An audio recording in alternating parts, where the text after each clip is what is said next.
Welcome. I purchased the Chesapeake Light Craft trailer plans, and this is my setup of how to build the trailer. I have watched a lot of trailers, but most of those people purchased this from the kit. There was one young lady who did make the plans of a boat. Welcome everyone. This is my build of the Chesapeake Light Craft trailer from the plans. I am here cutting the mold. I am choosing to do this as my first step, as it will be a good test of my capabilities with a jigsaw. When I laid out the first sheet for the mold onto the plywood, I very quickly discovered that the plans are longer than the sheet of plywood, and I had to cut them in order to fit them on the plywood as is indicated within the plans manual.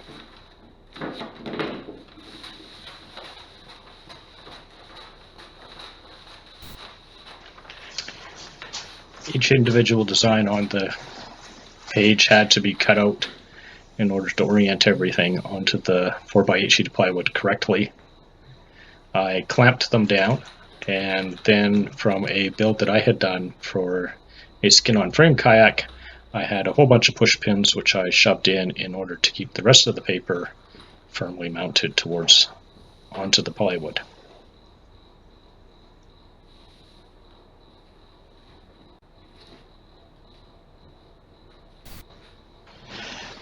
The lines underneath these sheets, if they were overlaid on each other, still showed through, so I was still able to punch holes in. Now I punched holes in on the corner, and then I punched a hole right beside each one in order to make sure that I knew where corners were. And where it indicated that there was a wire, I made sure that I made 2 holes on the line near the wire point that needed to be drilled in so that I could find them easier if I shifted up the plans a little bit. Fortunately, I did not do so.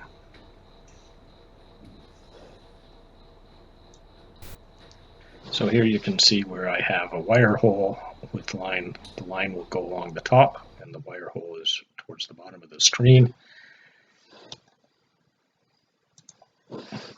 For this stage, I have drawn things in a black felt pen in order for you to be able to see the lines correctly and easily.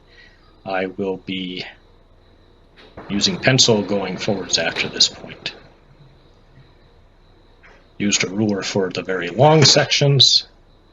I have a very short ruler for making some of the other short lines.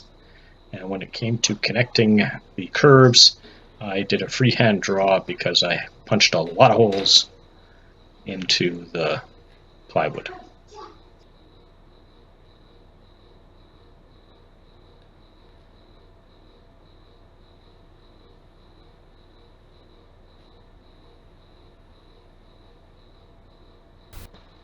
So here's a video of 4 of the mold parts. Each one of these is going to require 2. So when I do the cut, I will be putting a sheet of plywood underneath and doing both cuts at the same time.